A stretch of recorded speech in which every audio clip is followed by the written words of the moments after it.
Поляна Тырлау в селе Зюри. Артисты отправляют гостей в историческое путешествие по обычаям и традициям почитаемого праздника кряшенской культуры. На мамадышской земле вот уже 25-й год отмечают Петрау. В глубокой древности он был связан с летним солнцестоянием. Кряшены исполняли обрядовые напевы с надеждой на будущий урожай.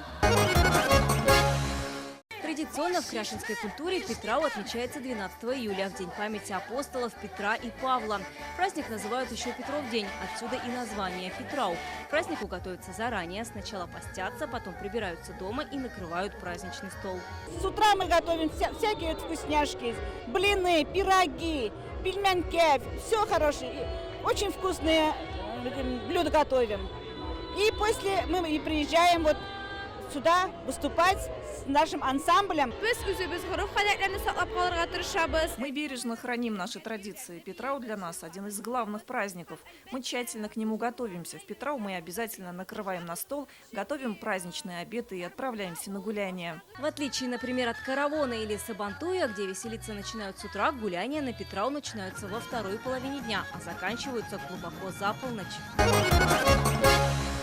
Петров день считается макушкой лета. Принято наблюдать за погодой, поэтому есть и свои приметы.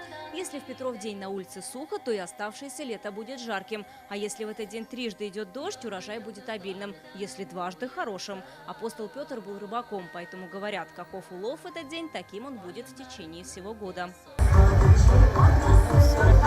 Считается, что травы после Петрова дня теряют часть целебных свойств, поэтому их заготавливают заранее. Девушки и юноши отправляются в лес собирать полевые цветы. По народным поверьям, приготовленные настои исцеляют от всех недугов. На Петрау плетут и венки. Гуляли по полянам, танцевали, через костер прыгали вместе с парнями. Вот так гуляли и праздник устраивали. Собирали 12 цветов, ромашку, пижму, клевер, колокольчик и другие с 12 полей. Клали их под голову и приговаривали. 12 цветов с разных полей, 12 молодцев. Кто суженый, ряженый, мне покажись и меня погляди. Одна из интересных площадок – поляна знакомств. Ведь не зря кряшенский Петрау называют еще и праздником любви. Издавна в Петров день кряшены искали себе пару. Эта традиция соблюдается и сегодня. Вот, например, сватья приходит домой, она не просто так заходит, поднимает рубашку, показывает штанину. Одна штанина на выпуск, а другая... Это означает, что сваха пришла. Есть поговорка: на Петрау невест выбирают, в покров свадьбы справляют. Традиции кряшены хранят и совершенствуют. Поэтому и сейчас на праздниках работает профессиональная сваха Аграфена. Ее бабушка тоже сватала молодых. Но перед тем, как сватья прийти, сватать невесту, изучает род жениха, нет ли там вредных привычек. Потом может передаться из поколения в поколение, если не отдать. И потом сватья то, что уже узнал у жениха, какой род, какое богатство, что дадут, и идет к невесте свататься. Сегодня, конечно, жених и невеста сами выбирают друг друга. Но сваха все-таки помогает. Здесь можно заполнить анкету, указав в ней, какой должна быть вторая половинка. Кто-то оставляет свой номер или знакомится лично. Считалось, что браки, заключенные в это время, крепкие. Чтобы земля принесла богатые плоды, надо проводить лето с песнями и танцами. Главное украшение праздника – это фестиваль фольклорных ансамблей «Кряшен».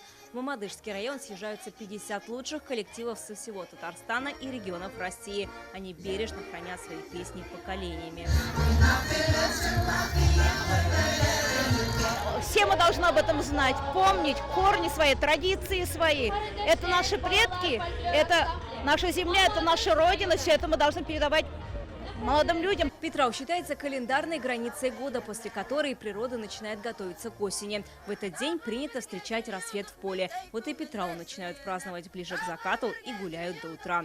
Вероника Гайнудинова, Ленар Кузахметов, ТНВ, Мамадышский район.